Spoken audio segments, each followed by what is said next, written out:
আসসালামু আলাইকুম রহমতুল্লাহি ওয়া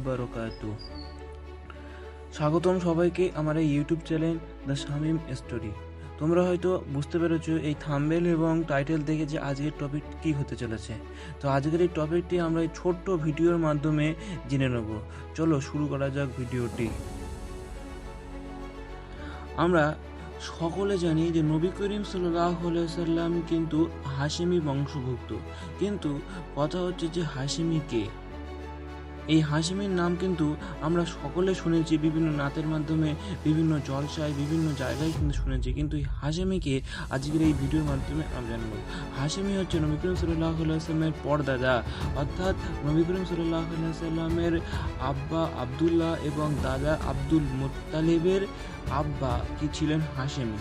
তো নবী করিম সাল্লাল্লাহু আলাইহি সাল্লামের পরদাদা হাশেমি হিসাবে আমরা তাকে সবাইকে চিনি, সেই জন্যই কিন্তু নবী করিম সাল্লাল্লাহু আলাইহি সাল্লামকে আমরা হাশেমি বংশভুক্ত বলে জানি। তো এই হাশেমি সম্পর্কে আমরা আরও ভালোভাবে জানবো। তো হাশেমির আব্বা ছিল বনু আব্দে মানাফ। এই আব্বা এবং বনু আব্দুদ্দারের মধ্যে বিভিন্ন পদের বন্টনের সমবোঝা হয়েছিল। এর প্রেক্ষিতে হাশেমের আব্বা অর্থাৎ আব্দে মানাফের বংশধররা হাজিদের পানি পান করানো এবং মেহতার আতিথেয়তার পদ লাভ করেন। হাশেম বিশিষ্ট, সম্মানিত এবং সম্পদশালী ব্যক্তি ছিলেন। তিনি প্রথম মক্কার হাজিদের সুরুয়া রুটি খাওয়ানোর ব্যবস্থা চালু করেন। তার প্রকৃত নাম ছিল কিন্তু আমর, কিন্তু রুটি ছিঁড়ে সুরুয়ায় ভেজানোর কারণে তাকে বলা হতো হাশেম। হাশেমের অর্থ হচ্ছে যিনি ভাঙেন। মক্কার হাজিদের এই সুরুয়া রুটি খাওয়ানোয় তিনি জনপ্রিয়তা লাভ করেন, সেই জন্যই তিনি সবাইকে আমর হিসেবে না চিনে হাশেমি হিসেবে চেনে। এবং তিনি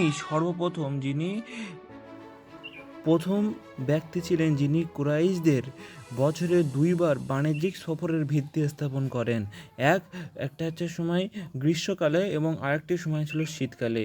তিনি বছরে 2 বার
আসসালামু আলাইকুম রহমতুল্লাহ।